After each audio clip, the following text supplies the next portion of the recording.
Hi மக்களே, vision 360 வழியாக நிறைய விஷயங்களை பேசிக்கிட்டே இருக்கிறோம். ஸோ இன்றைக்கி ஒரு முக்கியமான விஷயம் பேசுகிறோம். நான் ஆரோக்கியமாக இருக்கிறேனா இல்லையான்னு என்னால் எப்படி தெரிஞ்சிக்க முடியும்? சரி, காலையில் எழுந்ததும் நல்லா வேகமாக ஓடுறேன், நிறையா சாப்பிட்றேன், எப்போதுமே சுறுசுறுப்பாக இருக்கிறேன், அது மட்டும் போதுமா? இல்லை, கண்டிப்பாக நான் ஒரு அப்பப்போ செக் பண்ணிக்கணும் இல்லையா? ஒரு 6 மாதத்துக்கு ஒரு தடவை, இல்லை ஒரு வருஷத்துக்கு ஒரு தடவை, இல்லை என்னுடைய ஹெல்த் கண்டிஷனை பொறுத்து மாதம் ஒரு தடவை, இப்படி நான் செக் பண்ணிக்கிட்டே இருந்தால் தானே என்னுடைய ஆரோக்கியம் சரியாக இருக்கா அப்படிங்க தெரிய முடியும். அப்போ தான் அதுக்கு தகுந்த மாதிரியான விஷயங்களை நான் எடுத்துக்கும் போது என்னுடைய ஆரோக்கியம் இன்னும் மேம்படுறதுக்கும், நான் தொடர்ச்சியாக என்னுடைய செயல்களை நோக்கி என்னுடைய குறிக்கோளை நோக்கி போகிறதுக்கும் அது இலகுவாக இருக்கும் இல்லையா? அந்த மாதிரி தான் நம்மளுடைய பிஸ்னஸ்க்கும் ஒரு ஹெல்த் செக்கப் இருக்குது. என்ன அப்படின்னு பார்க்குறீங்களா? கண்டிப்பாக நாம் ஒரு பிஸ்னஸ் பண்ணிகிட்டு இருக்கிறோம் அப்படின்னா, ஒரு தொடக்க நிலை நம்மளுடைய ஆண்டர்ப்ரனராக இருக்கிறோம், பிஸ்னஸ் இப்போ தான் ஸ்டார்ட் அப் பண்ணிகிட்டு இருக்கிறோம் அப்படின்னா, நம்ம பிஸ்னஸோட ஹெல்த் செக்கப் ரொம்ப முக்கியம்.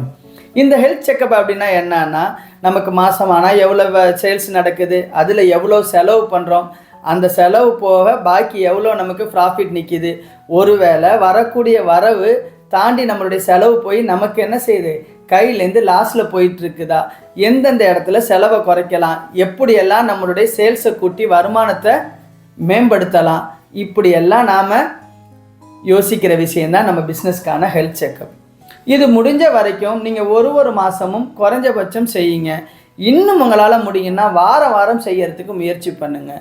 ஏன்னா உங்கள் கம்பெனிக்கு இருக்கக்கூடிய அந்த ஊழியர்களுக்கான சம்பளமும் சரி, அந்த கடை வாடகை, மற்ற செலவுகள் எல்லாமே நீங்கள் உருவாக்குற வருமானத்துக்கு மேலே இருந்துச்சு அப்படின்னா உங்கள் கம்பெனி நஷ்டத்தில் போயிட்டுருக்கு அப்படின்னு உங்களுக்கு தெரிஞ்சுக்கணும். ரொம்ப நண்பர்கள் இது தெரியாமல் என்ன செய்கிறாங்க, கம்பெனியை கஷ்டப்பட்டு ரன் பண்ணிக்கிட்டே இருக்கிறாங்க. ஏன்னா அவங்களும் எம்ப்ளாய் ப்ளஸ் எம்ப்ளாயராகவே இருப்பாங்க. ஸோ அவங்களுக்குன்னு ஒரு சம்பளம் எடுத்துக்க மாட்டாங்க. ஸோ அடுத்த மாதம் கிரெடிட் கார்டோட பேமெண்ட் எடுத்து இந்த மாதம் போட்டு ரன் பண்ணுவாங்க. இல்லை யாரோ நண்பர்கள்கிட்ட கடனை வாங்கி பிஸ்னஸில் போடுவாங்க. இல்லை பேங்க்கில் லோன் எடுத்து அந்த பணம் கொஞ்சம் கொஞ்சமாக கரைஞ்சிக்கிட்டு இருக்கிறது தெரியாமல் பிஸ்னஸை நடத்திக்கிட்டு இருப்பாங்க. தன்னுடைய பிஸ்னஸ்ஸு ஒவ்வொரு மாதமும் எந்த அளவுக்கு தனக்கு ப்ராஃபிட்டை கொடுக்குது, அந்த ப்ராஃபிட்லேருந்து எனக்கு என்னெல்லாம் செலவாகுது, அது போக எனக்கு மீதமாகுதா, இல்லை என்னுடைய செலவு என்னுடைய ப்ராஃபிட்டை விட அதிகமாக இருக்குதா அப்படிங்கிற ஹெல்த் செக்கப் கண்டிப்பாக உங்கள் பிஸ்னஸ்க்கு நீங்கள் செஞ்சுக்கணும். இதுக்கு அக்கௌண்ட்ஸு, ஹெச்ஆரு, மற்ற சேல்ஸு, மார்க்கெட்டிங், இந்த மாதிரி எல்லா விஷயங்கள்லையும் உங்களுக்கு கவனம் இருக்கணும். ஏற்கனவே நான் சொன்ன எல்லா விஷயங்களையும் நீங்கள் சரியாக செஞ்சுருந்தீங்க அப்படின்னா கண்டிப்பாக இந்த ஹெல்த் செக்கப் பண்ணுறது உங்களுக்கு ரொம்ப ஈஸியாக இருக்கும்.